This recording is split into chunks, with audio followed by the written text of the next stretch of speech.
can make him fly also.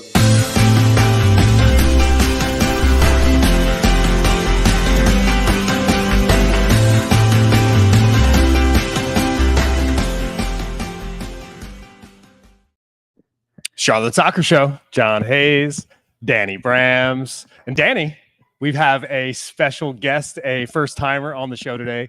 She's Anna Witte. Anna, cheers to you. Cheers. Thanks for having me. And welcome welcome to the show. Thank you.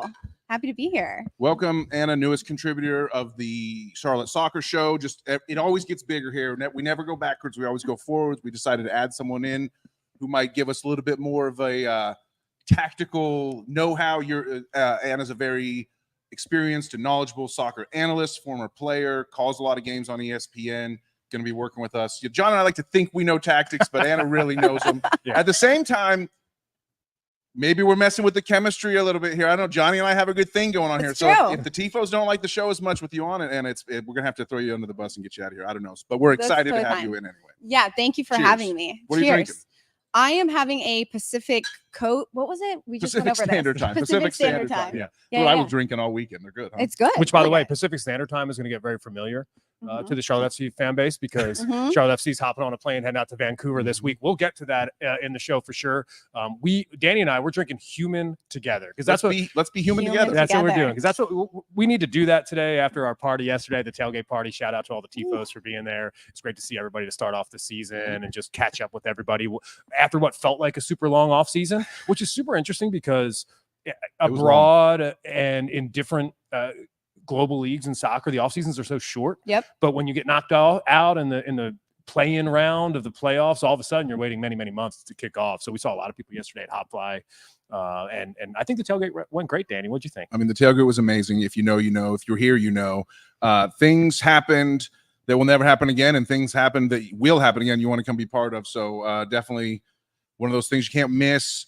I'm excited. I mean, the Crown won. I guess we should not bury the lead there. We're 1-0 for the first time ever. First time ever having a winning record as a franchise, as a club. I think it's the first time a Charlotte team has had a winning record in quite some time. Honestly, probably. The Panthers and whoever else is playing in this town. But I will say that there's a lot to talk about. Yep.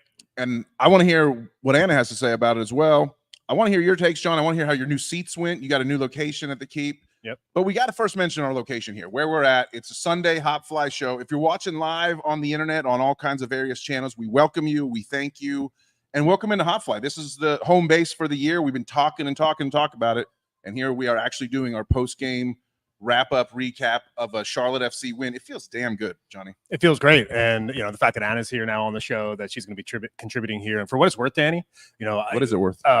You could come here and hang out with us and have a beer and watch us live in person here on Sundays too. I might even buy you a beer. We don't close off the studio. You can't let that space. offer go. No, you can't. A lot of seats too. Yeah, there is a ton of seats in here. So if you want to just make this part of your weekly routine, we'll plan to be here at Hop Fly usually around 4 or 5 o'clock on Sundays when it works for us after a match, and after a win, it really works. So we're going to dive into a lot on the show today. We're going to talk about tactics, and the reason why Anna's here is because she's going to break down some players for us. Remember, when we said Anna was a real soccer analyst, like, we actually mean that. You can see her on ESPN. She does a great job covering the NWSL as well. Anna and I did a Queens match together this season as well. That's how we met. Best one of the year. And we talked about that. And Anna, of course, and this is not why Anna's a part of the show, but it just happens to be true. I'm a Penn Stater. Anna's a Penn Stater as well. Yes. But when I was at Penn State, biggest defensive player of the night last night made by a Penn Stater as well. That's true. Andrew Privet. We are Andrew Privet on this squad as well. Somebody that we'll get to know. We've got to have Andrew on the show. I was going to say, we can't let a Penn Stater not come on the show. Yes.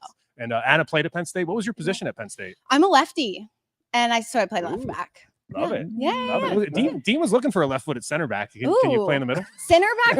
I'm not too tall, and I hate heading the ball. That's actually, I still play adult league, and that's my one rule. I will not head the ball. Yeah. Sorry. So sorry, Dean. Well, we do have a center back that made big waves. Who did head the ball on Saturday night? Adilson Malanda, the Frenchman, who is one of those players on Charlotte FC that is unbelievably young. You would think he is 28, 29 years old, the way that he plays the position. And he hasn't scored an MLS, went in the entire season last year without scoring a goal. Right. And all of a sudden, Danny Brams, he steps up in what was a huge moment in the first 10 minutes of the match, and that's what I want to get into. And Adilson Milanda got his name on the score sheet. And the Crown for the opening corner. It's the Colombian. Oh! What a moment for Tavares! Portuguese perfection in Piedmont, and the Crown lead before 10 minutes.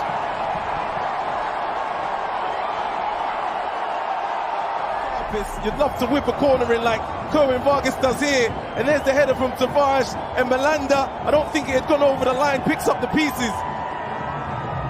New York City will be disappointed, but Charlotte FC and the 63,000 ecstatic.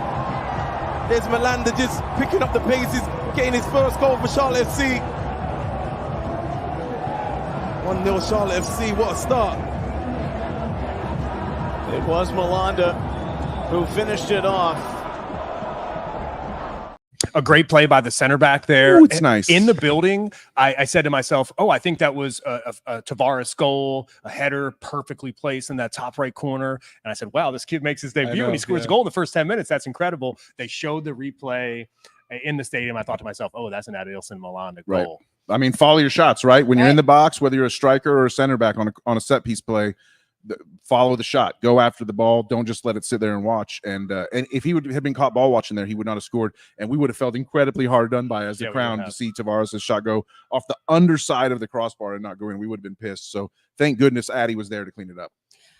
I just think too, like overall, the picture of a set piece in the first game, those types of set pieces and those opportunities that teams have this early on in the season typically don't really turn into anything. And the fact that Charlotte FC had the ability, not only Vargas to get that ball like right on top of the 6, but for 2 players to finish he fizzed that thing. It was real nice. That like definitely can't be let go either. So, I mean, a set piece goal at home in that type of situation, when you feel that pressure, I think that's a huge positive for this team this season. Yes, and I'm glad that we mentioned the Vargas whipped in corner, because a lot of times I think you'll see some corners, especially in MLS. You know, they're not as classy as you would expect. But anytime Kerwin Vargas is on the corner flag and he's on his right foot, he's got a chance to whip that outswinger right on top of the 6, and that's what we saw. What is that like? I mean, on a squad, right? When you've got a player like that you know can do some nasty things with a soccer ball, considering Ashley Westwood is on this squad. Right. You know, he's known for his beautiful right foot, and it's Kerwin Vargas there on the corner flag getting the job done. Brecht was taking free kicks, also corner kicks in Coachella while Kerwin's not available. So it was a surprise to me to see Kerwin come in and take over the set pieces like that. Although Westy was kicking the direct free kicks, but corners went to Kerwin, and he did well with them. It was all part of sort of a tale of two halves for Vargas. Like, we'll get more into his performance in a little bit, but like, he's catching a lot of flack, you know, from the fans for everything that happened in the second half, but he had a really nice first half, in my opinion.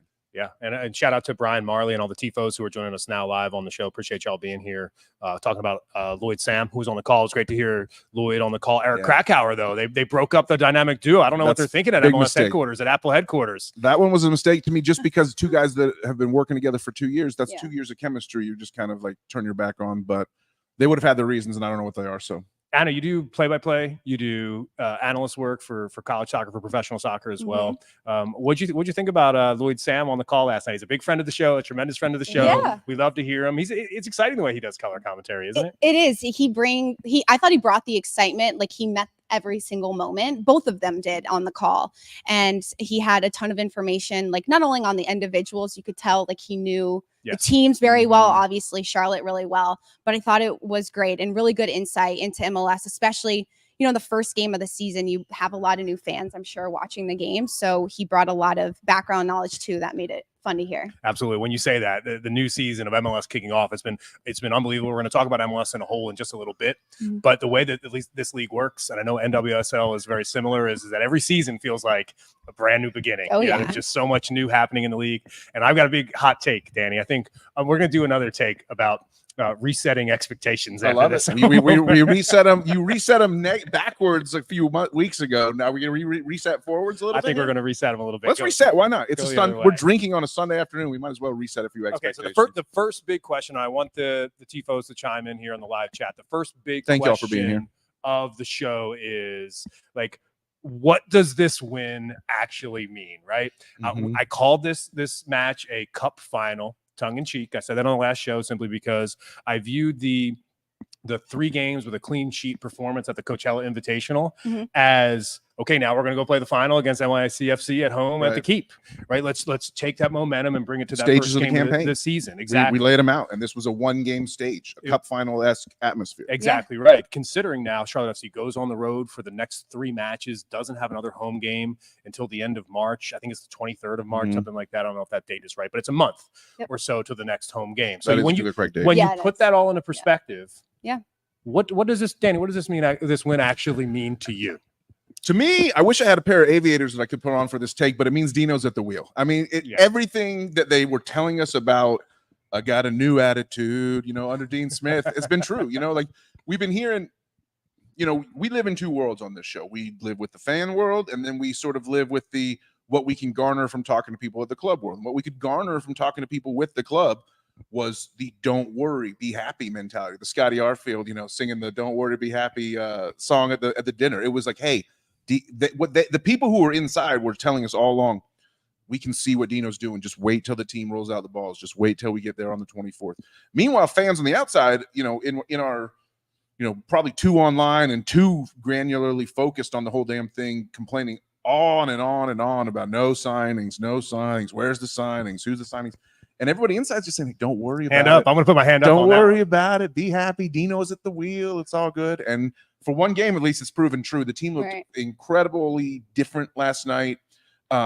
Notably, even though I would say this was a little bit of a low light, I'm sure Enzo still probably went to bed pissed about this. But if you look at the Tavares chance early on, maybe 15, 19 minutes in or so, where there was a breakaway that was created by Enzo, and Enzo gets the steal in our own half, kicks it out to Tavares, and then just goes on a really nice run, holds his run, makes sure he's not offside, finds the perfect angle, shows himself for Tavares, and instead Tavares just like fires one into Rosie. And it's like, that's not good, because I wish he would have passed it to Enzo there, but at the same time, that's the freedom that Dean Smith has put onto this team, which is a rookie in his MLS debut feels like he can have a go and take a shot from 25 yards out at an angle at full speed instead of passing to the DP number 9 who's showing himself. So again, I wish the pass would have happened, but the freedom Ashley Westwood spoke of in terms of it's not about the system anymore. It's about taking chances. And this manager's not going to yell at you for taking a chance and losing the ball in the offensive half. And that's the play was the perfect example of that to me. I love this juxtaposition on the show simply because, Danny, you've been following this team very closely for a very long time. And Anna's coming in here. Anna's coming in here. She's covering the team for the first time this year, which is super exciting. So the perspectives, I think, will maybe look a little bit different. So this is the first time you're seeing this team in a regular season match. I know that you've watched the preseason matches as well, but what's your takeaway and what does this win mean to you? And what do you think about the club and its possibility to potentially have a good season? Yeah, I've been watching, well, I should say I've been watching MLS as a whole for a long time, but like focusing on Charlotte hasn't been something that I've done. And the first 8 minutes. Welcome to the insanity. Yeah, I love it. Well, I'm from the state too. And I thought that, soccer here in North Carolina tends to just be more like of a tactical, like players like to play more of a tiki-taka style rather than boot it and gun like you see more in Texas, I would say. But to start, national styles. Well, it's true, especially like the college game here. Anywho, sticking with Charlotte in the first 8 minutes of the game, they just were running. Like you talked about what the DP and Capitelli was doing. He was just like leading it, and he didn't really. They created much by working off the ball and not allowing NYCFC to have opportunities in the final third. So it was like this consistent movement and go that I really don't see from many MLS. Do you think like I think St. Louis Do you think is this team is good? That's my question. Right. Yeah. With like with eyes that are not as obsessed as like ours that are just like I'm so close to the sun right now. I have no clue. I think this team is good. I think they're good as a whole. They don't have one superstar. My entire self-image is caught up in whether or not this team is good. So I'm like way too close to the sun. I'm like I'm a sunbeam. I get it. Like blasting out into space. So it's nice that someone with some sort of fresh eyes can come in and see at least confirmation of what I believe, which is that it's a whole new team under Dino. That's well, and also Coach Smith coming from England, like he's going to want to play more of a different brand of soccer. He's not going to want to kick it all the time. Nice but brand. The defensive style and like what they did in the first 8 minutes to not allow NYC to get comfortable shows that they are playing together as a team. And that's what you want to see from a team in the first game.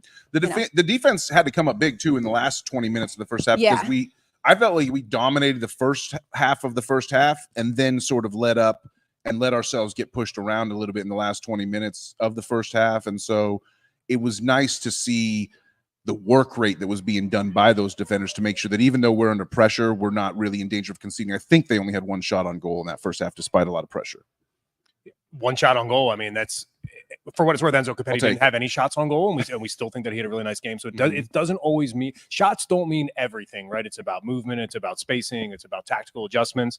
And to your point, and both of your points, Dean Smith has this team playing in a way, and I think I wanted to just come on the show today, and I wanted to just be like, hey, Dean Smith's the man, and he's really got this team playing well. Dino's at the fucking wheel. he put him through a British preseason, and these guys look really fit, right? So I think all those things are true. But I wanted to offer up a different perspective.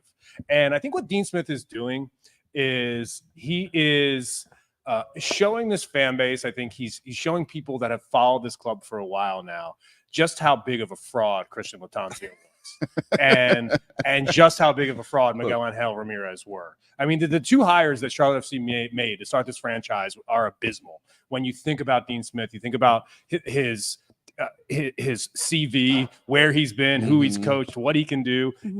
Ashley Westwood, I thought it was a really bold move this past week for Ashley Westwood at the player availability to just come out and say, yeah, I'm confident that we're going to win, calling his shot. And I thought to myself, wow, that's a dangerous thing You'd to say. never seen him do that before, be that confident. No, absolutely not. And then Dean Smith. Because you're expecting an athlete to give you all the platitudes. And to say we're going to try to get the win and I'm confident we're going to get the win is two different things in my mind. And that's what he went with. Absolutely right. And then and Dean Smith, I thought, said, I really have no other choice. I need to win this game. Right. And so he said, I've never lost of my first game with a new team, except the time I had to play Man City away as my first managerial game at Leicester. So by the way, when you're done watching this episode, Danny put together a really nice YouTube clip.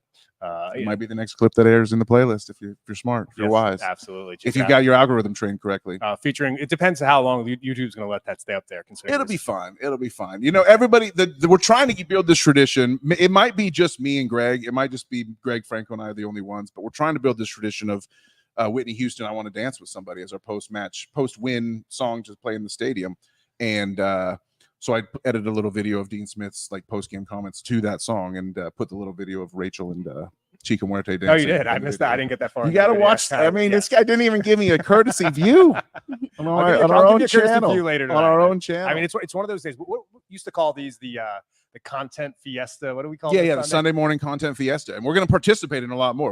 I'm going to be editing stuff just with post-game comments and music and pictures from Matt Geslin, who we're lucky enough to get a lot of access to his work now this season. Great photographer on the sidelines. And Kevin Young might even contribute a little bit as well. So things are looking good for my Sunday mornings to be stuck editing video and music, and I can't wait. So hopefully the FIFOs reward us by watching the videos. Let's all now choose our man of the match. I think this is a really interesting conversation, and we all have different ones. And the reation why I think Anna made such a great point is that this team really right now doesn't have a superstar. It's like a team that's very together, a team that wants to support each other. So Anna, let's start with you. You picked Enzo Copetti. I did. And Cup of Tea, Enzo Copetti, either one. You can go either one. Cup of tea. And I think it was a smart pick. Right, it's not my pick, but when you look at the stat sheet, you see 0 goals, 0 assists, not a lot of expected goals, and I wanted to show the Enzo Copetti heat map and player rating along with a bunch of other player ratings as well, and just kind of get your thoughts. First of all, why you selected Enzo Copetti as your man of the match, and what do you make about this heat map, and what turned you on to the fact that Enzo was having a really nice game? Copetti really led that line that we were talking about with the entire team keeping NYCFC pinned in. So he's all this yellow, he's this orange. So you could see Copetti, they recognize that NYC, maybe their weakness was on that right flank. So they're trying to keep that outside back pinned in and they're trying to put that pressure there. But they're keeping the ball in NYC's defensive half of the field. And even though they don't have the ball, he's the one who has that tactical awareness of knowing like how to move his body and what movement. If you know the women's game, Alex Morgan's a player who does this really well. Like when they don't have the ball, she's leading the team in a way that everyone feels confident.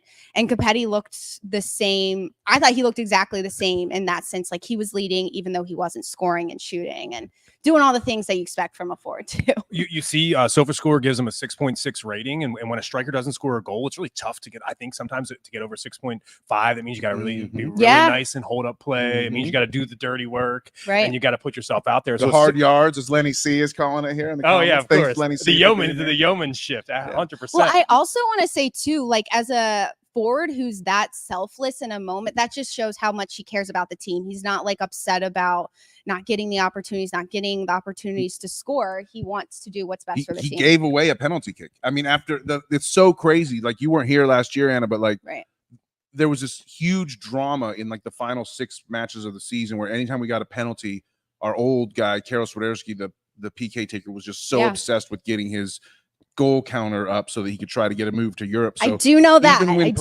Even when Copetti would like win the penalties, Karol would grab the ball and just refuse to let it go. Even when Copetti was like begging him, like, "Hey, my family's here in the stands. Can I just score a goal for my family, for fuck's sake?" Well, like Karol was like, "No, this is my ball." I saw that. So it was really crazy that Copetti would give it up.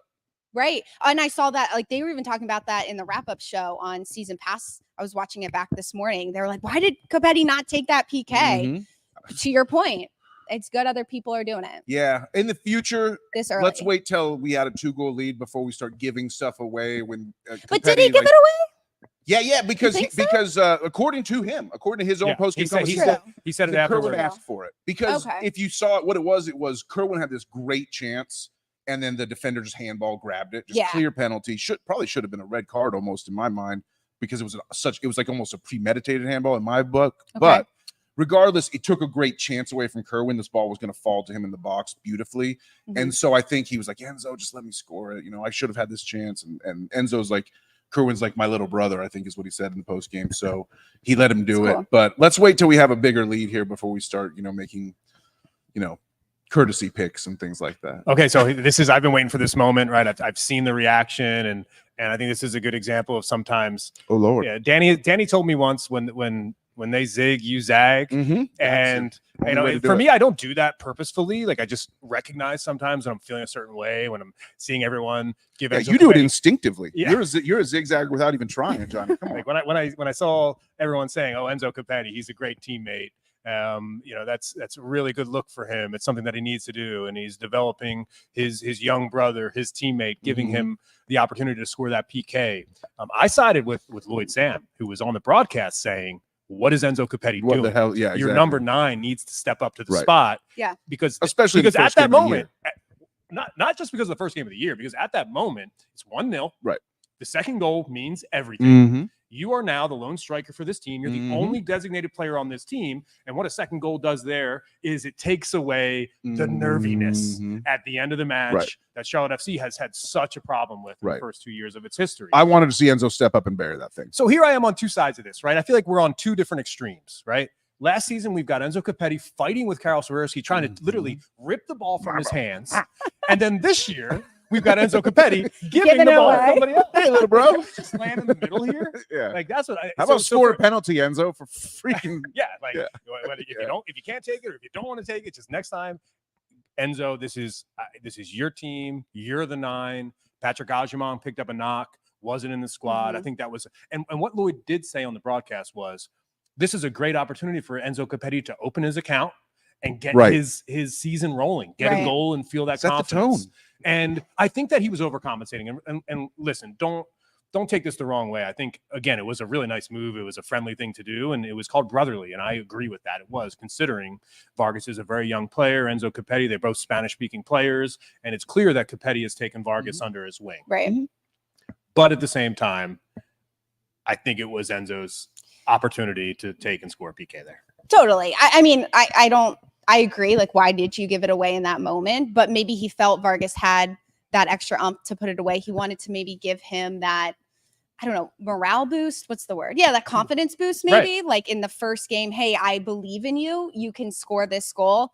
Sure, hindsight is always 20/20, but they also say the most dangerous score in soccer is 2-0. So yeah, yes, that is true. But the most dangerous lead in Charlotte FC land is leading by 1 goal. Yeah, that's true. Yeah. That's true. And we have to sort of like, what do they say when you're playing like poker or any type of game or whatever? You don't be results oriented. Like if it was a bad move, if it worked, if it was a bad move and it worked, that didn't make it a good move. So even if Kerwin had scored that, I think, Johnny, you would still probably feel the same. 100% would have absolutely felt the same exact way in that scenario. Yeah. And credit again to Lloyd Sam, who was saying that before the ball was even kicked. Mm-hmm. So I think it was a great pick. And I think, as a former player, it's really, that's the type of, I think, view that we're looking for on the show and why we want to bring Anna onto the team is because, after a game like this, you didn't see anybody say, hey, Enzo Capetti was man of the match. And in my mind, there was a moment in that first 10 minutes where I was gushing about the way Enzo Capetti was playing off the ball. Yeah. I mean, it did taper off. It's one of those things you can't sustain it forever. And that is going to be something that I really watch for in this team this season. How do they evolve underneath what Smith wants them to do and what they can sustain for an extremely long season? 10 minutes, though, it affected the entire game. Like NYC never found their groove after that.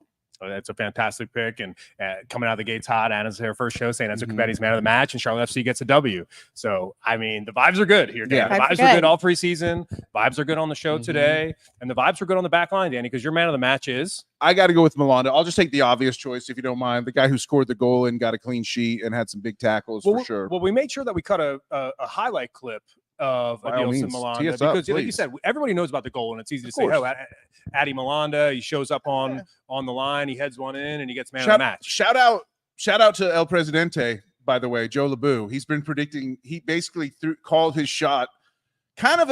Is it count as calling your shot when you just say someday this is going to happen? But Joe has told us many a time about how he's predicted Addy Malanda would have a game-winning goal someday, and I think he did predict that Addy's first goal in the league will be a game winner, so I will give him credit for that. So here's Joe. Here's the goal again. And the Crown for the opening corner.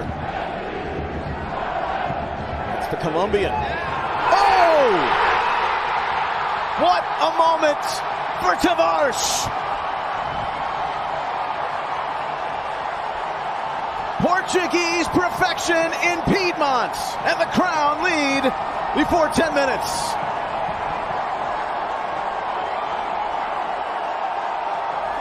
You'd love to whip a corner in like Kerwin Vargas does here. And there's the header from Tavares, and Malanda, I don't think it had gone over the line, picks up the pieces. New York City will be disappointed, but Charlotte FC and the 63,000 ecstatic. There's Malanda just picking up the paces, getting his first goal for Charlotte FC. I've said Lloyd's name like 6 times on the show. Just start the clicker going. How many times I'm going to say his name? That was a great call. He knew who scored the goal. Yeah. He knew that the play-by-play got in, but Lloyd did know. But the reason why Addy's not I did like that Portuguese perfection in Piedmont call. Unfortunately, it was a good call. Wrong guy. But, yeah, I mean, Addy, the goal alone is not enough, though. But Addy on the spot is great, but really he was on the spot on defense. Like, we don't win that thing without the clean sheet, obviously. The goal is nice, but the clean sheet, I'll take it even more. And you got another clip to show us exactly why, John. Ball by Old Tall as well, but look, just behind Malanda, Bakras lurking. Really important. This was a chance, a nice set piece worked on the training ground. Look at the block from Malanda in the end. Really just getting in the way. Malanda's had a few important blocks so far. Could have been 1-1. In August of 2022.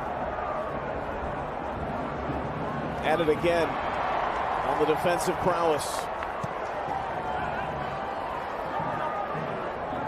And this current, it's the Colombian. Oh! What a moment for Tavares! What a moment for Tavares. What a moment for Addy Malanda. And what great defenses we saw there. Absolutely. I think that's something that we really want to try to do is figure out a way to bring highlights to the show after a match that aren't just like the ones that you're going to see disseminated everywhere on Twitter. We're going to find a way. We didn't get a chance to find that the pressing and the great movement by Enzo, but we did find a way to figure out Adilson Malanda and his impact on that back line. Yeah, and just he's going to keep doing it, folks. I mean, like shout out to the scouts. I just got to shout out the scouts every time for going and finding this kid from Ligue 2. You know, like, I mean, you don't expect to go to the second division of France and find a guy who can come in and just anchor a defensive line in MLS for years to come. I can't wait. I mean, he's Adi Malanda, baby. He's our guy. I was looking at the stats from last year for Charlotte. They conceded 52 goals. That's a lot. So when you bring in a player like Malanda who can really anchor that back line, you could see what he was doing, obviously scoring, but him stepping in, he knew when to step. His other center back obviously knew how to cover that space. I think that'll be more in the 40s, like the low 40s this season with a player like him. Well, he was just more free to be a defender too when he had to be. Again, we go back to the fraudulent nature of everything that we've been seeing around this club, style-wise and managerial-wise up till now. And Dean Smith just giving these guys freedom.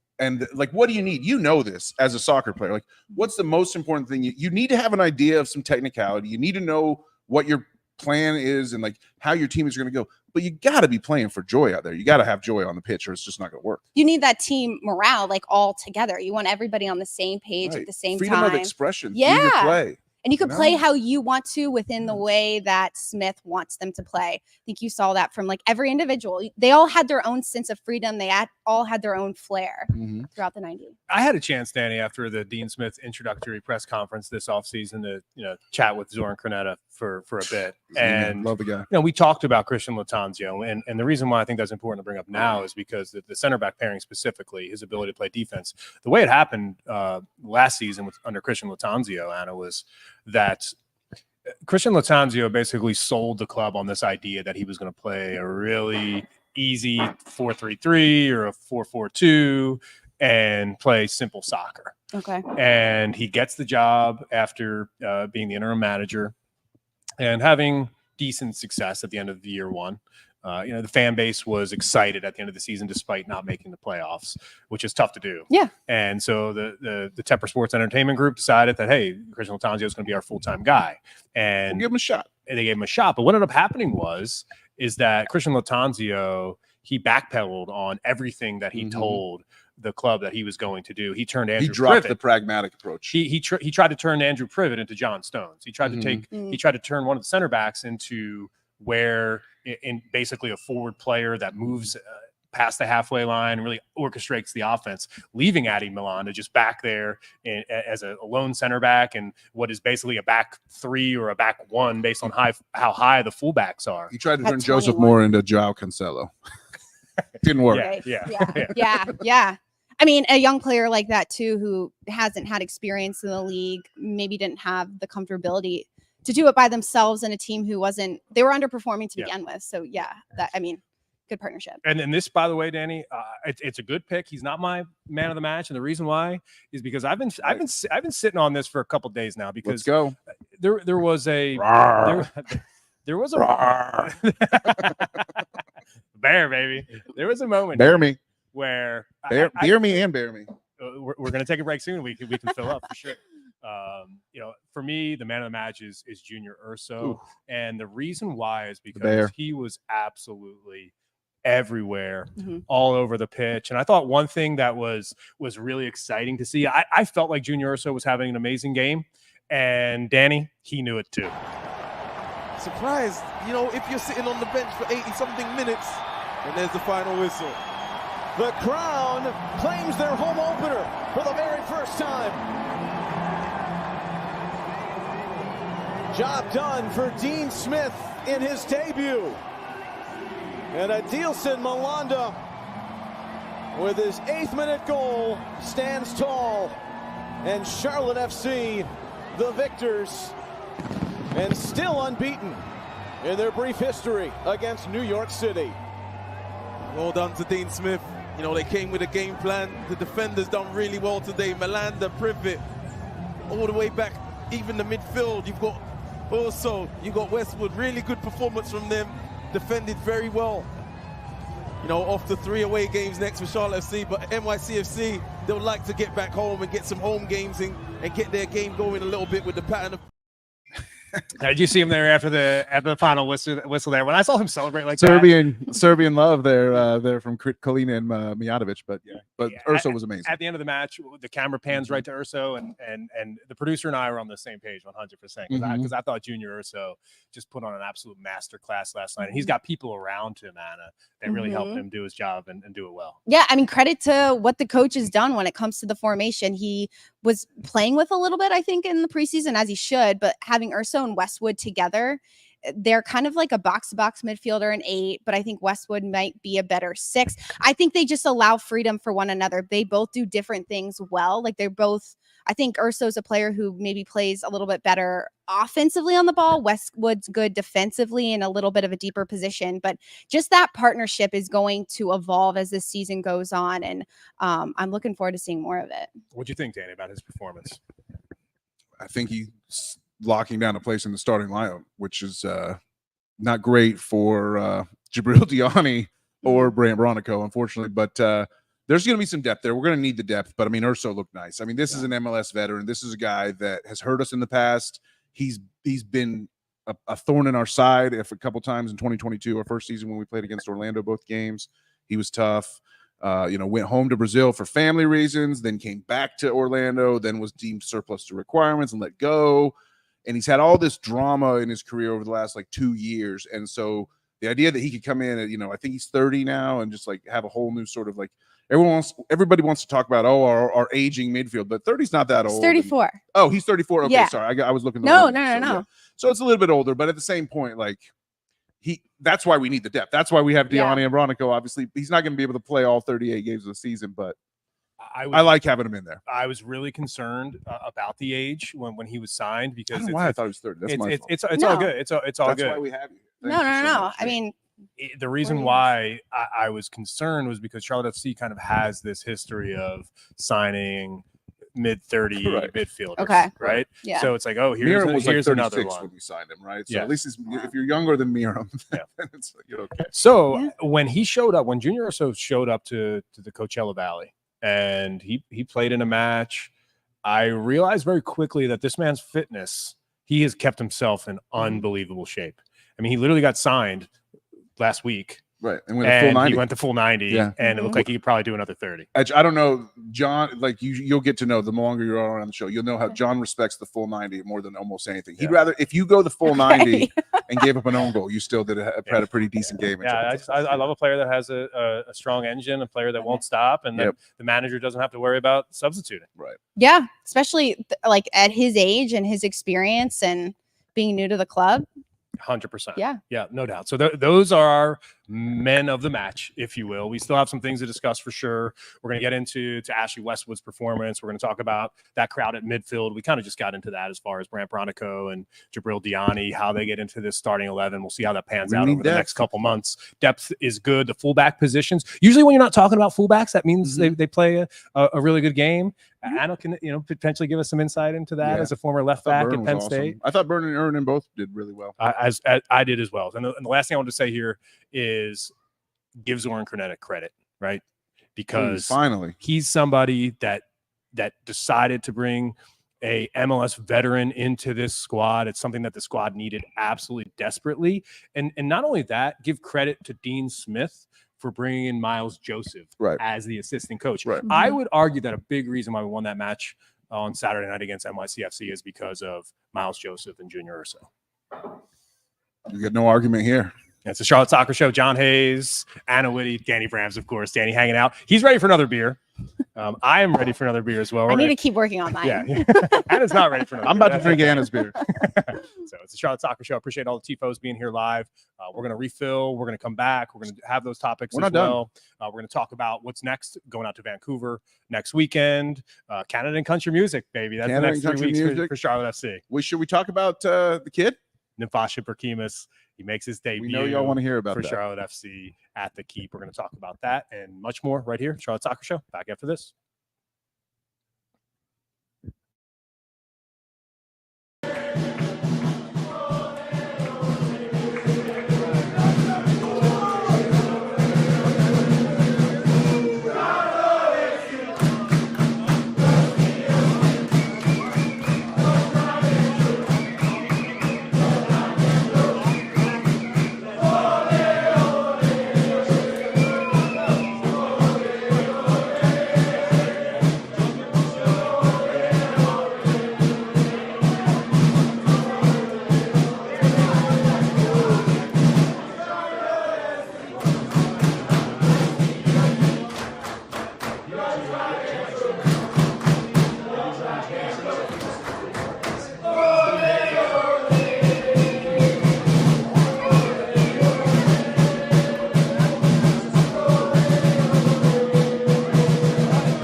Hey, we're back. And welcome back to the Charlotte Soccer Show. John Hayes, Danny Brams, Anna Witte here. And Refill Danny, you got a season. refill. Did you run back the same thing? Running back to human together. Oh, I didn't know you were Seriously. loaded. I would have got you another one. It's My okay. bad. It's going to be a short segment. This B segment is going to be a short Yeah. segment because we got a few things to talk about. And then the final segment, what we always say on the show is like when you're a real Tifos, you stick around to the end. Right. And Okay. we make sure we hold some really good stuff to talk about Right. at the end of the show. Okay. So it's like We never tail off here. We save the big bombshells for the very end. It's I like it. It's like a reward. Yeah. You Yeah. stick around this entire time. We'll mind And you're going to get rewarded in the final segment. Danny and I I got a rant, are going to be talking about the fan and I might even experience. reveal my secret shame. We'll see if Johnny can talk me into that one. Okay, so I'll stick around. one thing one thing that we're going to do now is talk about a debut for a player that was in contention to start at 16 years old. It's Nimfasha Berkimus, and he had his debut last night in front of 60,000 fans. The 9th youngest player now to debut in an MLS match. Nimfasha Berkimus, born to Burundian parents in Tanzania. For many who might follow the youth national circuit, he shined this past summer's U17 World Cup, where he scored twice against South Korea. They went out to Germany in the quarterfinals. He's been electrifying. Electrifying. Yes. Electric. I mean, as cold as it was, didn't you feel like a jolt of a surge of electricity go through the crowd when it happened? Yes, everybody was waiting for it. Mhm. And not You only, knew it would come. Yes, I mean there was no doubt about it. I had some inside information before the match that Carol Walton, of course, reported afterwards about the fact that Patrick Ajamang's injury was the reason why Dean Smith said, you know what, I probably should keep Berkimus on the bench because now our forward right. line is a little bit thin and I can't afford to start him. So he was this close to starting. Still made an MLS debut. In 9th this youngest match. player ever. Yeah, and Amazing. his debut, Danny Brams, it was pretty special to see, considering what did they say? It was a 7th youngest or Ninth youngest player ever, yeah. in Yeah. MLS history. He plays 15 for years and plays change, for yeah. the United States men's national team. Or maybe just turned 16. Right? This is Charlotte FC's young star boy. Right. I mean, this is the wonderkind. Yeah, 100%. What's it like when a new person comes into a team dynamic like that and they're just like younger than everybody and blowing everybody's minds? Well, I also think it's important to know that he played with the MLS Next Pro team here. So he's been Yes. training with this team for a long time. So a lot of these guys already knew who he was. They've been in situations, off the field Yeah, and, they're looking and over on the training they're looking field. over their shoulder. Yeah, they knew about him. Yeah, yeah. That's I mean- what I'm going to get at for sure. And Dina, like all preseason, we were seeing this where like anytime they did like a photo dump, the social media team would do a photo dump Mhm. from preseason camp. You'd always see like Dean with his arm around Berkimus, like Yeah. Nimfasha, like he's just like you can like Dean is very proud. One of the things he brought up in his opening press when he first got here was he was very proud to have given the debuts to such and such young players over in England, and he's definitely carried that over with him. He's like very happy. He wants Berkimus to go become some like U.S. men's national superstar someday, so that he can say, "I gave that kid his debut Yeah. for sure." Awesome. You nailed Abram's name the other day. Kuchecki. Abram Kuchecki, Yeah, yeah. Abram Kuchecki. We're all about I think vibes on Charlotte Soccer Show. We How are could you about not be? ultimate vibes. The main thing I've been saying that these pundits don't understand is that we may not have the DP talent. What we do have is the ultimate vibes. This team is about togetherness and hard work. And by the way, I read that because True. this is an audio podcast as well. Appreciate all the audio listeners out there Of course, who are listening to the podcast as well. not everyone can stream the and- video, but we appreciate those who are here with us. I think what Nimfasha brings is good vibes, right? When there's a young kid around, everybody puts their arm around them. Everybody Yeah. wants. I think They want to show off a little bit. Yeah, they like. There's Scotty Artfield firing off like 40-yard shots. This is hey Nimfa, check this out. Yeah, so I mean, it was a fantastic debut for Nimfasha, and I cannot wait to see how his career plays out here in Charlotte, and quite frankly, how his career plays out with the United States men's national Right. team. Yeah. Right, because the national team, we all know at this point, it's pretty chaotic, it's Mhm. pretty dysfunctional, and in a couple years at the World Cup, if there is an 18-year-old player that has looked really good for a couple years with Charlotte FC, he might get a Why look. not? Yeah, I mean, and a young player now can kind of establish himself with all these people watching him in different settings. Yeah, you're dead on with this men's national team needing some new players, new style, new flair. For him to be comfortable now in this MLS setting, get the experience. Hopefully, he'll continue to get those looks. when needed. Yeah. One thing I told Danny this before the season when we talk about Nimfasha is like I'm treading lightly here, right? Because of the age, right? If Nimfa goes out there and he has a really poor performance, I don't think the right thing to do is to sit here and critique it. And just because he's 16 years old, I have no problem. I have no problem sitting here saying that Christian Latanzio was a fraud because he's an adult. Has a career and he's been doing it for a long time, right? And Nimfasha is 16 years old. So just tread lightly. In fact, he's a retired adult at this point, although I'm not sure exactly what he's doing. But how about Kiefer brought up, and it was great meeting you, Kiefer, at the tailgate. Thank you so much for showing up. One of the first to arrive and last to leave. Oh, yeah. The entire duration. Yeah. And he points out that Nimfa wasn't afraid to have a go. Nimfa did get, he was lacking a little purchase on that shot, but he did get a shot on goal off late, which was, it had no real chance of scoring, but it was an attempt. There was a couple moments where I thought a veteran player might have taken the ball to the corner flag towards the end of the match. Yeah. And I saw him on the ball, and I could just tell he had no interest whatsoever to going over towards that corner flag. If you give me, I'm going to go take a corner kick, maybe I'll go over there. That's about it. Yeah. So congrats to Nimfasha for making that debut, and cheers to Dean Smith for putting him in the game. Right. I mean, that's a decision that has to be made. And by the way, he did it when it was 1-0. I was going to say, it wasn't like they had solidified the win. Was it the 85th minute that they put him in? Yes. Like they were still, I think they went to the 95th minute. There was 10 minutes left. Everything can change. So the fact that they have confidence in him, he's young. He clearly had confidence in himself to take that shot. He wanted it. That's a good sign for Charlotte FC fans. Absolutely. So another position that I want to get into, Danny, is the fullback position.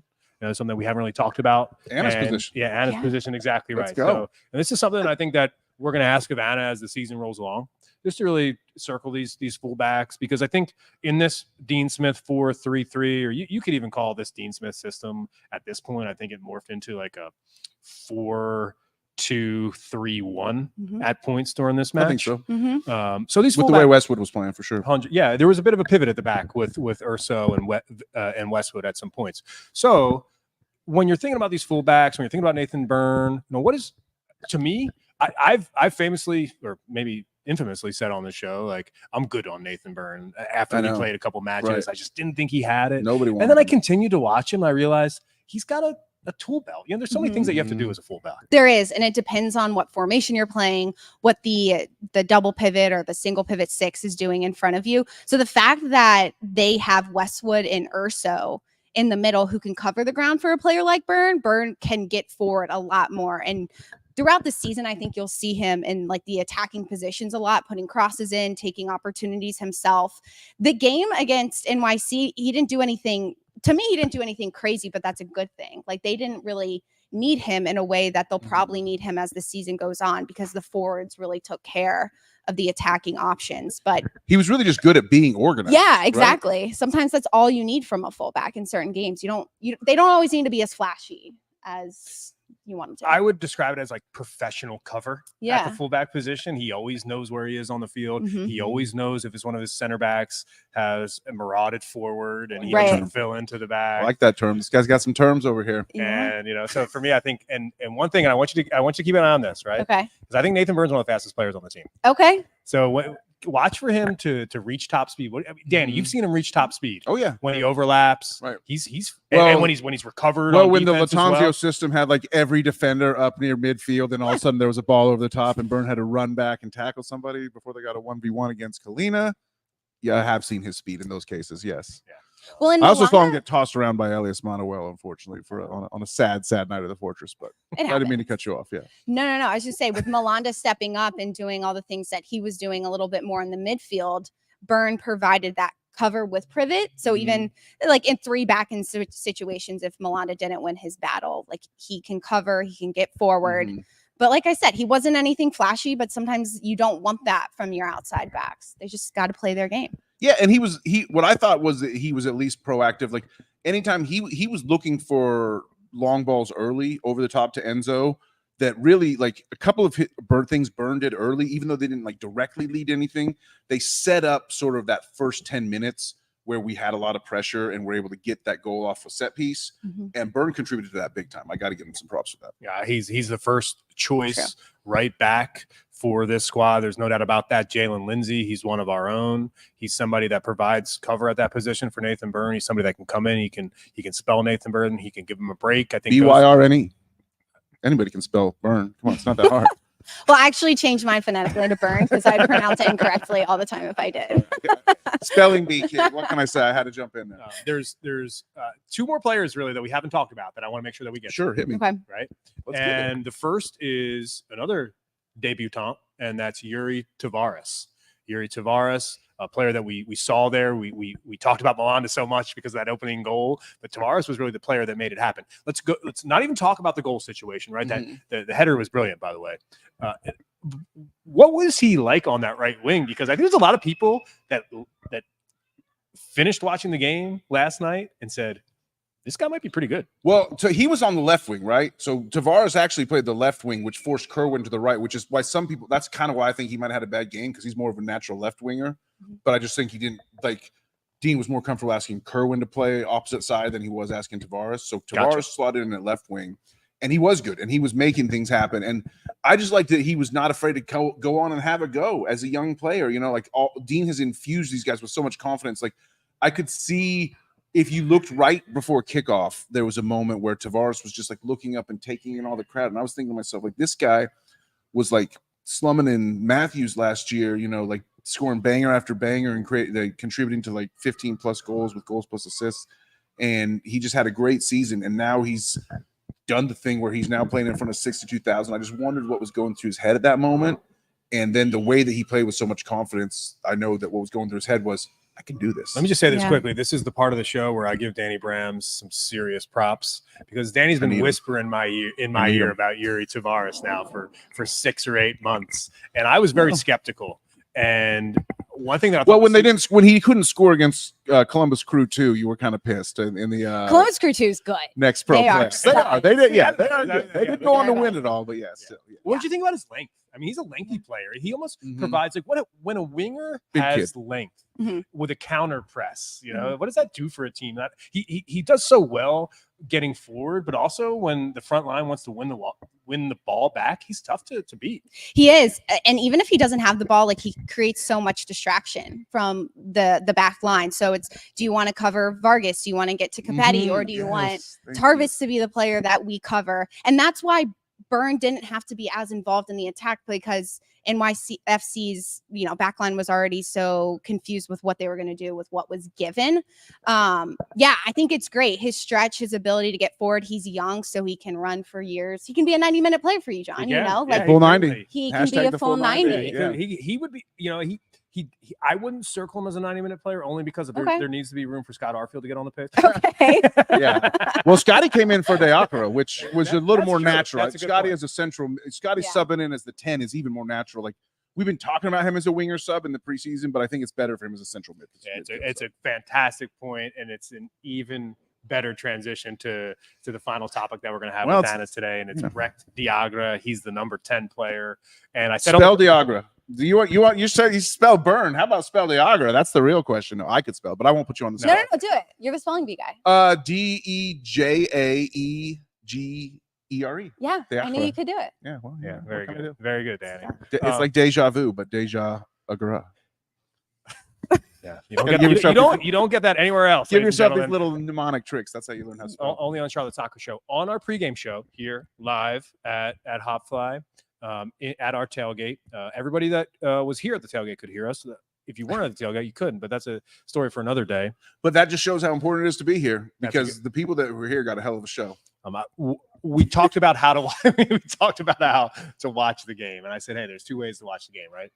You can watch the ball, or you can pick somebody or a couple different people to watch off the ball. And I said, hey, if you don't want to watch the ball tonight, watch Brecht Diagra.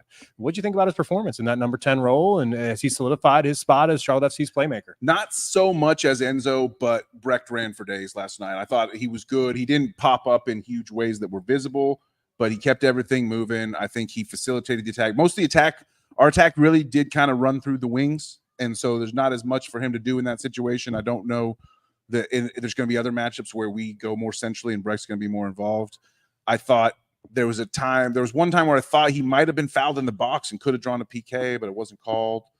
I just thought he was good. I I loved the way he was tracking down balls. There was one great play where he ran his ass off to a ball that literally 21 dudes had given up for dead. This ball was going to roll out, and Brecht ran and caught it. I remember that. Stopped it before it got over the sideline, created another offensive chance out of it, led to it was early, and it led to a nice cross where we had a chance of a chance. I honestly thought at that moment, when I saw Brecht, I think that he like did the rope-a-dope. Against everybody. He pretended like he wasn't interested to go get it, and the defenders stopped as well. And then he picked up his speed and went and got the ball. You're so right. Cheers. I won't cheers you because I'm gonna get it. I got it. I need to get going. But I remember that play specifically for that reason, thinking to myself, big time. Brecht just got those defenders pretty good with that. I've never heard that word before. I got to use that one. You got to back into boxing. You got to get into boxing. Okay. Got it. You got to know a lot of dopes. You know, you know 2 of them right now. Just met 2. Lucky me. So it's been. Thanks to everybody for hanging out with us on the show today. We got one more segment for you. What we're going to do is we're going to talk about the fan experience. Can I just say, though, I just want to give one more takeaway. If I can give a little parting take as we turn our heads towards Canada and country music, where we're going to be talking about all week going next. Let me just say, this New York City team, this is a nice win because this team's going to get a lot better. Bakrar, their new striker, designated player that came in, gave us fits all night. Santi Rodriguez pulling the strings for that club. Almost earned a PK, was very close to earning a PK if it wasn't for a brilliant tackle by Privet. And then the Serbian sub that you saw Kalina hug at the end of the post-game clip, Mijatovic, right, 18-year-old, that he's New York's teenager who they just signed. How did Zoran let an 18-year-old Serbian $8 million teenager get away? We'll have to talk to Zoran about that. Yes, we will. But he made his MLS debut and was a huge thing for NYC. So NYC is going to get a lot better, and they're a fringe playoff team, on paper. So we should feel pretty good about this win. We got them at a nice time when they were still getting their chemistry together. You love to hear that, and that's why it was a cup final. You don't have to worry about the next game when it's a cup final. You get that win. Keep moving. And speaking of cup finals, it was what I did this morning. Cheers to Liverpool and Jurgen Klopp on the way. Jurgen Klopp, on the way out, getting at least one trophy. Can he go 4-4? I don't think so. He should try to win the World Cup coaching the U.S. men. That would be my theory. Yeah, that's always been Danny's hot take has always been that Jurgen Klopp is going to leave Liverpool and then coach the United States men's national team. And I've got to say, it's every day we far-fetched at this point. When I first started publicizing this, we were like, when did you make this prediction? It first came to mind about 18 months ago. Okay. I first started talking to people about it about 12 months ago, probably. Yeah. I hope you're right. I don't know. We'll see. But I hope you're right. Well, I just bought insanely expensive CONMEBOL Copa America tickets. The semifinal fees. tickets. The fees. Hopefully, we see the United States men's national team there. Yeah. I believe the way the tournament's set up is that their side of the semifinal will be here. So if they make the semis, it'll be here. So that's 100%. So we've got that to look forward to. That we're going to cover that tournament because the semifinal here and the third place game is here in Charlotte. So we're going to talk about that on Charlotte Summer of Soccer. Summer of Soccer. Are you good? I mean, I think this first run went pretty good, Anna. I don't know what the Tifo. We're gonna have to let the Tifos be the final judge. Gosh, I thought we got some pretty nice chemistry going here in episode 1. I think this is gonna be a good 3-person weave, let's call it, for the Sunday shows. Thanks for being here. Yeah, thanks for having me. This was a blast. Absolutely, we're gonna have you back again. Where can everybody find you on social, and what do you have coming up? In your real job here. In my real job? Weeks, yes. Instagram, I'm at Anna Witte, WITTE. On Twitter, I'm at Anna Witte _. If Anna Witte wants to give up her Twitter handle, so I don't have to have the underscore, that'd be great. Go away. Yeah, Anna Witte, go away. NWSL season kicks off on March 15th. Is the first Challenge Cup game. I'll be calling that. I'm actually calling Crown Legacy in a few weeks when their season starts, so I can let you know when that game is. Oh, cool. And NWSL, MLS, all the things. Yeah. Nice. And one thing that we're very excited about, and we saw our friend Ashley Osecki and her husband came to the tailgate yesterday. Thanks so much for showing up. And we're going to be bringing to Independence games too. We got lots of Independence coverage. We got big Independence coverage, but we also have USL Super League coverage coming up as well. Yes. The women's professional team launching in August, and I know, Anna, you're going to be a big part of that. Yes, I'm really excited to see. It's very interesting that 2 women's leagues in the States have first division sanctioning, and that's going to play out. It's going to be really fun for the fans. It's going to be really fun for the players, and it's going to have to force the NWSL to be better. And this Super League team is going to have to be the best they can be from the jump. So not just, I think that's good for Charlotte too. And the Carolinas, we got both. We got NWSL and we got Super League. So there's a lot of professional soccer teams. There is. I've been a Courage fan up until now, but sorry, I'm off the Courage now. You are. Well, I mean, I guess you're I gotta go Charlotte. local. I gotta go with the Charlotte squad. But until then, we've got Courage kicking off. No doubt. All right, Charlotte I love Soccer Show, John Hayes, Danny Brams, and our new contributor, Anna Witte. Thanks so much for taking the time on a Sunday to be here. Danny Brams and I are coming back, and the reason why we're coming back is because we have our fan experience segment. Obviously, there's two things that happen, I think, on Charlotte Soccer Show and a lot of the Charlotte FC and soccer media channels in the city, right? We talk about matches, we talk about the game, but we also talk about the fan experience because, what the supporters have been able to do. And I mean, think about it. The players have all talked about walking out and seeing 60,000 people, seeing the Poznan and getting an uplift from that. So we're going to discuss that. We're going to discuss the fan base. The Mint Street Hop. We're rebranding the Poznan as the Mint Street Hop. I'm in for that. Sorry. I'm in for that. Yeah. So cheers. I'm going to aggressively go for that. Cheers to you, Anna. Thanks so much again for joining us. Yeah, and we'll see you just in a few minutes.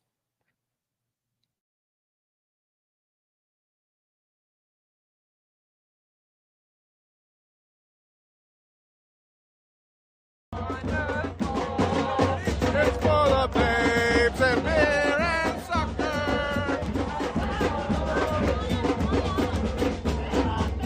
I say Charlotte. I say Charlotte. Wonderful. It's wonderful.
The Taco Show.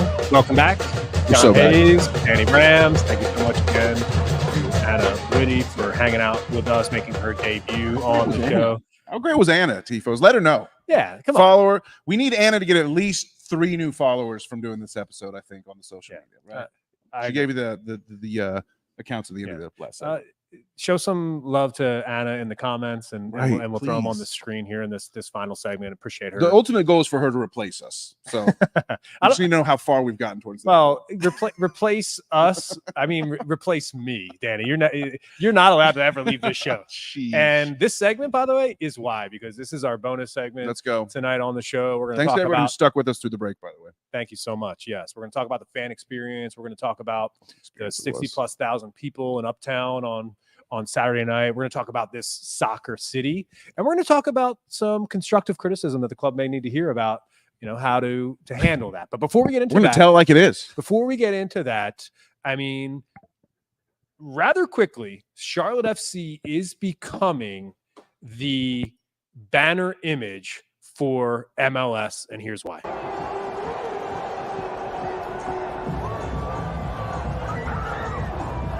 Frenzy of 65,000. Everyone's doing it now. Used to just be supporter section, but you look around the stadium, everyone's doing it. Great atmosphere in here. Great evening for a football match.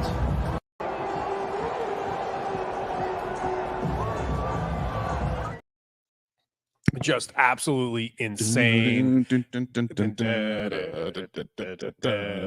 mean, it was absolutely buzzing in the stadium last night. It was a good feeling. The Ministry Hop was great. It was an awesome experience. So John and I, full story. Let's just tell the whole story. So John and I obviously had a huge day over here at the tailgate. Thank you to everybody who came. Huge coverage of that all over the Instagram story, as well as we've tweeted some stuff. We got pictures all over the place. Be part of it. Come to the next one. It's a month away, but hey, we'll live with that. Come to the away day watch party next weekend. Well, it'll be a slightly different version of the same great time. So I was a little late getting over there. So we did the party. We sort of took everything down here at 6:50ish, right? About 40 minutes to kick off. We're okay. Had a lot of stuff a big setup. We had to take it down. So we're kind of hustling. So we're late to get in. I walked in. Actually, I did post this. Speaking of the Instagram story, I posted this video. I literally walked into the gate, into the stadium as the flyover's going over. So I was like, wait a minute, that timing was so I walk in as the flyover's going over. It was amazing. I felt pretty good about that. I'm thinking, hey, maybe this is a good omen, right? Unfortunately, my friends, my tifos, it was not. The supporter section, that the 100s are going to be crowded. The 100s is kind of reserved for the march behind the goal. If you want to sit there, you go do the march. Of course, that's how you do it. So I'm not ever trying to force my way down to the 100s. I know when I get there late, I'm not going to have a seat in the 100s. It's not something that I even worry about. But I don't expect to be fighting for my place in the 200s. So that was the issue. So you get there, you go to most Charlotte FC matches, season ticket holder in the supporter section. You think, okay, it's general admission. The problem is every time that the club does these upper deck events, whenever they open the upper deck, what we run into is people who buy upper deck tickets, then just sneak into the supporter section since it's general admission, squat there and claim the seats without having supporters tickets. And then the enforcement of the supporter section sort of like, do you have a ticket to sit here, doesn't start until it's full. It doesn't start until actual supporter section ticket holders show up looking for somewhere to sit. Okay, sorry I wasn't here 20 minutes before kickoff. Sorry I walked in right at the flyover, but I should expect to have a seat. So the section is totally crowded, nowhere to sit. I ended up walked in with Kevin Anderson, totally lost track of Brett and Hannah, couldn't find them. So lost those two. Then me and Kevin are like the last remnant of our little group walking. Yeah, because because Rachel and I were walking with you down Main Street, and then you were able to cross Moorhead right at the end of a stoplight, and then we were stuck behind, and I just waved by because I knew y'all weren't waiting at that point. I'm an aggressive pedestrian for sure, no doubt. But Kevin and I sort of had to we started going up to the back. We're like, okay, we'll just go to the very back row of the 200s. You know, we'll set up there, and that didn't even work. I go up the stairs. There's nowhere to go. There's nowhere to sit. And so then I'm just standing at the top of the stairs for the Mint Street Hop part. You know, that was kind of cool. And the first few minutes of the match, I'm just kind of like, all right, well, I'm in the very back of the supporters, but at least I got a good tactical view and all that.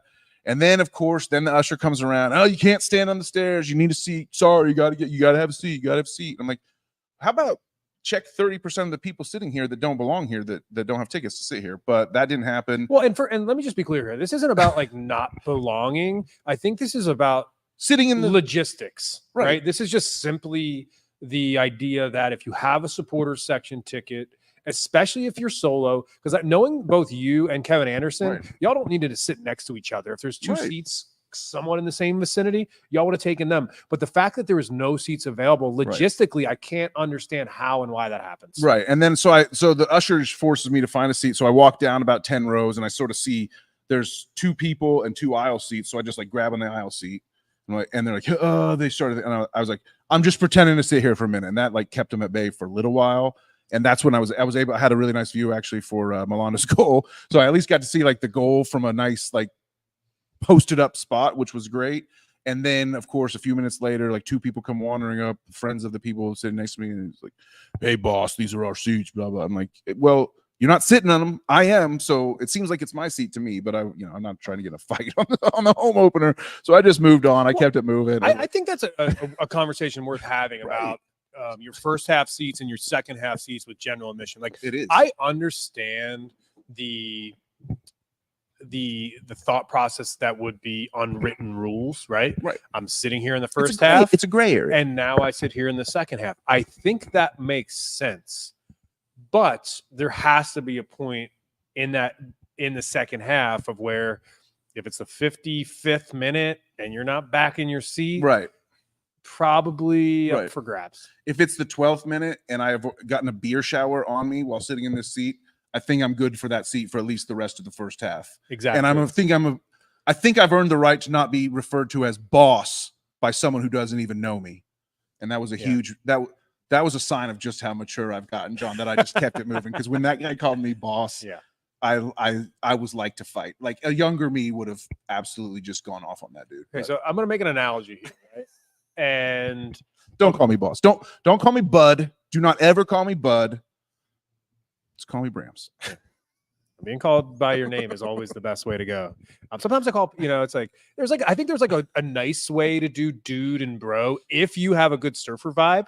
Sure. Or a good snowboard vibe. If you're a bro and you say, what's up, dude? Or, hey, bro, I think it comes off well. But the older you get, anyway, that's a conversation for another day. Bonus So, episode. but for right now, I think the analogy I want to make about this is that I think what's happening in the Charlotte FC fan base and the supporters group is that you have people like yourself, like Jorge Torres, who was just in the chat, right? Love Jorge. Huge Jorge fan. Sean Swaim in the chat, Len Konracki in the chat.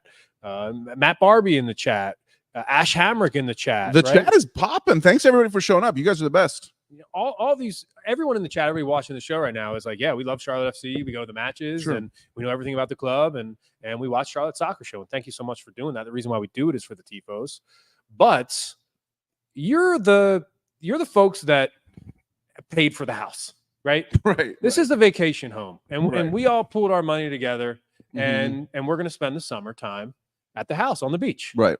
and because we love it. Right. But here's the problem: every weekend, people are off work, and weekenders are coming down to the beach. Sure. And they're going Whether we want them to or not. and they're going to crowd the beach. They're going to crowd the bars. They're going to crowd the establishments, and some of them might end up sleeping on the floor at your house Mhm. if you're a nice enough person. Or your back deck. And the people who have paid for the house, that live there every Yeah. single day, all of a sudden they start to resent the weekenders, the Mhm. people that are coming in. I think that's starting to happen with this fan base. And I'm not casting any criticism here on either side of the aisle. What I'm saying is that the home opener is a match for casuals. Right. And that's kind of why I was able to sort of just have so there's two reasons why I didn't like get super up in arms. I'm complaining about it now. I'm ranting about it now, but I wasn't like, this didn't keep me up all last night or whatever. I just like, No, this kept is it a on. worthwhile conversation because I've seen a lot of people having it. But I knew what to expect. I knew it was the home opener. I knew it was going to be, I had been through this enough times now to know that when the upper decks open, this has a chance of happening. And I knew I was getting into the stadium pretty late. The other thing is, I was completely exhausted. I was so wiped out from like all the tailgate setup and the tailgate party, and I drank more than I normally do, and I was just drunk as hell. I was cooked by kickoff, like absolutely. So I couldn't really offer much resistance. I made a note for the next time we have a tailgate here or a party here at Hoffly to bring chairs. Good call. Because what we had a ended lot up of standing what, around. what, Yeah, what yeah. ended up happening is that you basically we stood for 9 hours straight Yeah. yesterday. So by halftime, you know, my 35-year-old back was really speaking to me. If you give it will. 10 years. That's all I can say.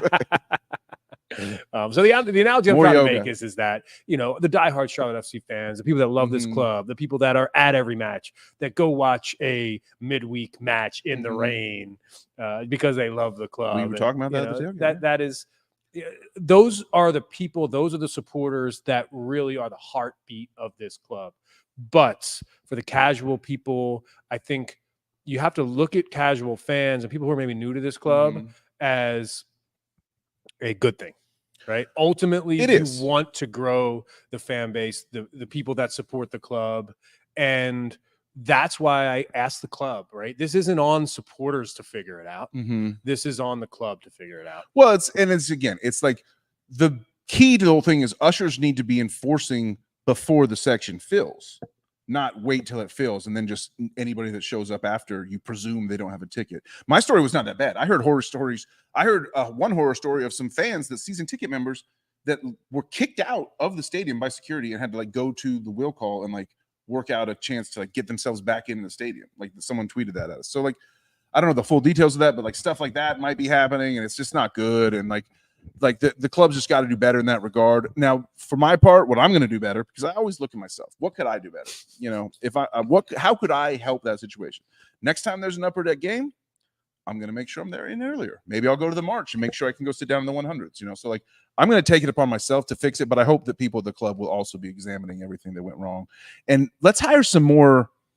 I mean, I know it's tough to get, you know, quality workforce out there, but like a lot of times these security folks that are working in the stadium don't seem to get the vibe that we're all there to have a good time. And it's like they're on a power trip, and it's like they, you know, I don't know what their priorities are or what their guidance is from their employers and like telling them how to act or whatever, but a lot of times they're not very fan friendly, I gotta say. Sometimes they are.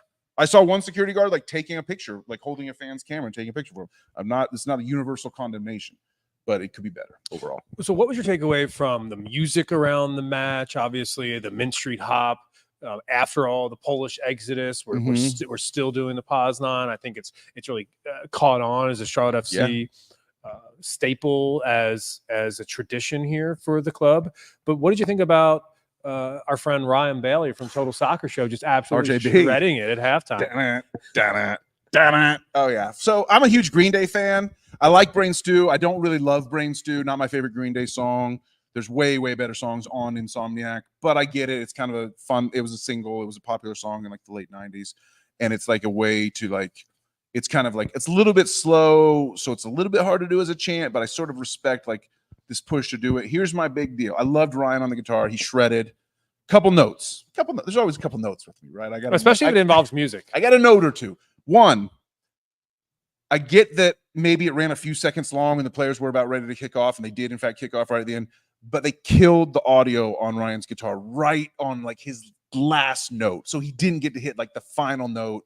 Like if you're going to go commit stadium, production team, like don't kill a guy's audio on the last note. No, like know the song, like understand that he's got one more freaking note. It's like the speech at the Oscars. Yeah, get played off. Like and they kicked the second half off. I know we can work on the timing a little better. I thought people were into it. People kind of got it. The whole like Donna C, Donna L, Donna T, Donna is good. I love that. There's the people who have worked hard to make this brain stew thing happen. I salute you. I push you to keep going forward. Godspeed. I got a note though. I got to give another note beyond just the audio production. The lyrics don't work for me. The lyrics of the chant, the lyrics are, I'm having trouble trying to sleep. I'm counting goals, but running out. As time ticks by, still I try, still counting goals in my head. You can't make a chant about counting goals because I will not do. And if you're going to do this chant every game at the start of the second half, I will not chant, I'm having trouble counting goals if we haven't scored any goals. I'm just not going to do that at the game. If we're scoreless at half, I'm not going to like chant, I'm having trouble counting goals or whatever. Like, let's change the lyrics. Let's make them a little more generic about the club and how happy we are to be there and start the second half and not about counting goals. You know what would be, I think, one of the most interesting and historic decisions that could be made for the Charlotte FC supporters section. And I mean this sincerely. Like, it doesn't have to be Ryan. And again, the reason why I brought Ryan up is because he's a good friend. I've got nothing but respect for Total Soccer Show. If you love MLS, if you love soccer, go to Total Soccer Show. If you don't know who they are, go find out because it's a great show. And Ryan Bailey lives here in Charlotte. He's a Charlotte FC supporter, and he represents the club on Total Soccer Show. And I talked to him before. He was going to play on Saturday night, and I said, "Hey man, that's freaking incredible, man! You're playing in front of like 60,000. It's great." And he goes, "Yeah, if I don't fuck this up." Like he was nervous. He did awesome. He played it. He nailed the play. The guitar was great. I just don't like the lyrics of the chant. Yeah. So my point is, what I'm bringing up is what if Charlotte FC? So what if somebody had an electric guitar in the supporter section, and you had, within limitations, free right to just like throw down some ball goes out of play, like do a little rip. Yeah. That'd be amazing because like I know Nashville has Soccer Moses. Nashville has like Soccer Moses, who's sort of like he's sort of like their Chico El Muerte, for us. Like even after he's sort of their super fan, but he doesn't get to play. What about after goals? I'm thinking like the Portland Timbers, right? Yeah. They've got this. They got Timber Joey who does the freaking saws the log. Yeah. What if Charlotte FC's goal celebration was the guitar amp turns up and it's like you're shredding something. I'm 100% for it because it also makes me think of if you've seen Mad Max Fury Road. If you ever if you know Fury Road, like when Immortan Joe like sends his whole war convoy out to like track down the escapees or whatever, he's gonna go chase them one down. Of the best movie scenes ever. Yeah, and like they have they have this like big battle like war truck, and like, the guy's standing and there's a guy like on the thing like jamming a guitar to like play for all these warriors as they're going, and it's like so iconic. So I would love it. Let's get electric guitar at every game for Why sure. Why not? And but what it takes is the game presentation staff has to up the level. Dino has brought the squad level up. Game presentation staff, you got to level up too. Sorry, just I have to call it like it is. Got to get better. You're good. I need you great. And that's the vibe of the club right now. There's so much happening at this club right now that is very good. And I think that this club is on the precipice of being great. We've been doing the show live now for almost 90 minutes. So we're going to wrap up here in just a few. Appreciate everybody who's been sticking around and chatting with us and watching the show. And you know who I really appreciate? The people who are watching this on demand, who have stuck it out this entire way. Hell yeah. Cheers to you and our audio listeners as well. Thanks for listening on the podcast. Thanks to Hotfly, the host. And thanks to Hotfly for having us here on this Sunday afternoon, now turning Sunday evening.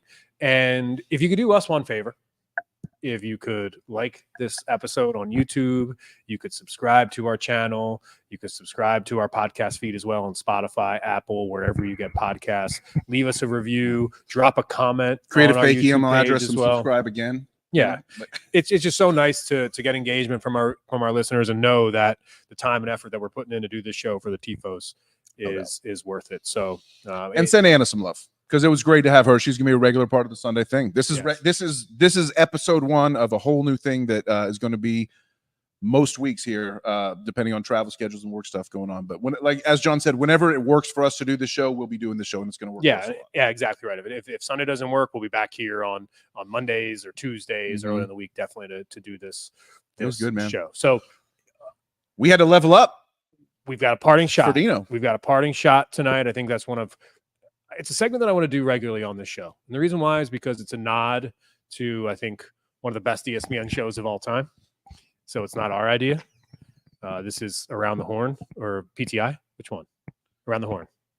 Parting shot. Yeah. Oh yeah. Parting shot. Yeah. For sure. Parting, Around the Horn. So there's a couple shows. I have, first of all, Danny's, if you don't know this, Danny's day job is to produce the Paul Feinbaum show, which is headed now, been on the air for 10 years on SEC Network. That's an unbelievable run. Around the Horn has had an unbelievable run as well. But I think their parting shot, 20 years, yes, and their parting shot to me is super fun. So I've got one. I'll let you think of yours beforehand. And my parting shot tonight is that it's time to reset expectations to the top. It's time to reset to the top expectations, and the reason why is because of Dean Smith. And Danny's been preaching this in the entire offseason. It's really been difficult for me to wrap my mind around it because there's so many young players on this squad, so many unproven players that are coming up from MLS Next Pro. And I wasn't quite sure exactly with the lack of depth on this roster, how things would play out for this club. And I think this morning, last night, even when I saw the 11, I think for me, I just felt like Charlotte FC was a real club for the first time. Yeah. I really did feel that way. I believe when I looked at the 11 graphic, Kalina was the only starter from the first ever from 2 years ago, from the 2022 home opener. Kalina was the only same face. So 2 years later, we've completely turned over the entire starting 11, and it felt good. They feel real. It looked even more so when they got on the pitch. I agree with you. Yeah, 100%. I think Charlotte FC, now that it has its first 2 seasons under its belt, there's no doubt to me that things are getting real fast. Yeah. And what I wanted to ask you, my parting shot is reset expectations, and that Dean Smith is going to do wonders for this club. Please, the worst thing that could happen is Dean Smith just blows this league away and somebody comes calling from the English Premier League again. Right. Because it's going to be hard to say no to that. Right. But put that out of your mind and start thinking about the fact that worst thing that could happen is that he's managing his son Jamie at the Greenville Triumph in 2 years. That's the worst thing that could happen. Yes, that could happen as well. But sorry, Triumph. I'm resetting my expectations because it just seems like to me that Dean Smith is the type of professional football manager that accumulates points. Right. Simple as that. Get points.